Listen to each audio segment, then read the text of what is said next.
dumarkii hore wanaagsanaa markay odaygu shaqo tagay aroortii uu soo baxayo way la sii dardaarmi jireen odayga qaban jirtay marka cimaamada u duubto ay horeysa war kaalay soo rizqi nooma doonaysid ha ilaahay xalaal hanoo ka soo dhiibo horta xaraan hay soo qaadi odayga ku leedahay xaraan he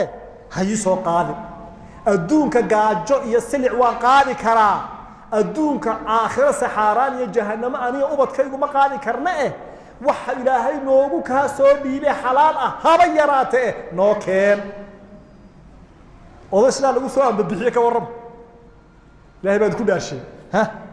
magaaladaas soo galaya wuxuu ilaahay u soo dhiibay buu qaadahaya inta maanta keen haji kana ilaahay baa badinaya xanaana la yiraahdo gabadha xanaana oo samayntaad keentay khayr ilaahay baa mid taas lagu amba bixin jiray maanta kuwa jirasa lagu amba bixin meedin sheegaa sayid ma sheego ya dhamaatood ma laakiin waa in kamida maanta se lagu amba bixiya doqon soo dhulkii la wada qaatay maxaad u boobilaada waxa la dhacay soo dhac waxa la soo qaadanaya soo qaado soo tacaruurtii dibadda loo dirtay miyaad hebel saaxiibka ogeyn inta soo daar buu dhistay in adeer wuu dhacay de dhacadba walaal aawa xaraane oo maxaa ku dhigay aadi aye nisla lagu soo amba bixiyo ayaa guri ka soo baxay oo laba laxo waxa la soo siiyay sidee buu magaalada ku soo gali soo sidee inuu soo gali dibi la soo dardaaray wax allaala wuxuu qaadabo hoover illa waxa sugaysa fanaana ayaa sugaysa gurigii leena tii hor xanaanay ahayd mid guriga waxa u fadhida hayo maxaad keentay ma waxay tan mushkila marka waa jabhad adag way jabhadaas waa jabhad adag markuu nabigu sallallahu alayhi wasallam ka soo dhaadhacay buurti ha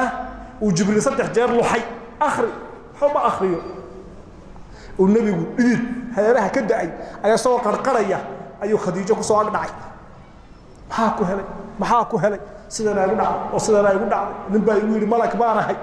inta leeka xoogiisina way tusay hatta ghatta bayna al-ufuq baalkiisi muxuu ku yiri nabi baa tahay buu yiri nabi waa maxay markaas waxay ku seexisay bogay ku seexisay markaas huwisay ya ayuha al-muzammil baa imadonta ya ayuha al-mudaththir bustayaal uu qarqarayaa de bustayaal bay huwisay may oran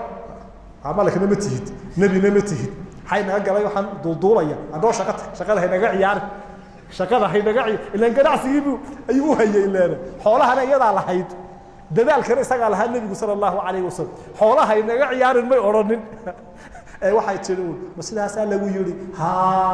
ilaahay ku hoojin maayo ma adiga ina abdullah miyaanad ahayn kii runta sheegay miyaanad ahayn kii dadka masaakiinta ay joogay miyaanad ahayn kii agoonta wax siinay miyaanad ahayn gabdhaha araamisha kii garab joogay miyaanad ahayn kii dadka heshiisiinaya miyaanad ahayn oo maada doblamaya wallahi ilaahay ku hoojin maayo qalbiga uu qaboobin nabi muhammad sallallahu alayhi wasallam خلاص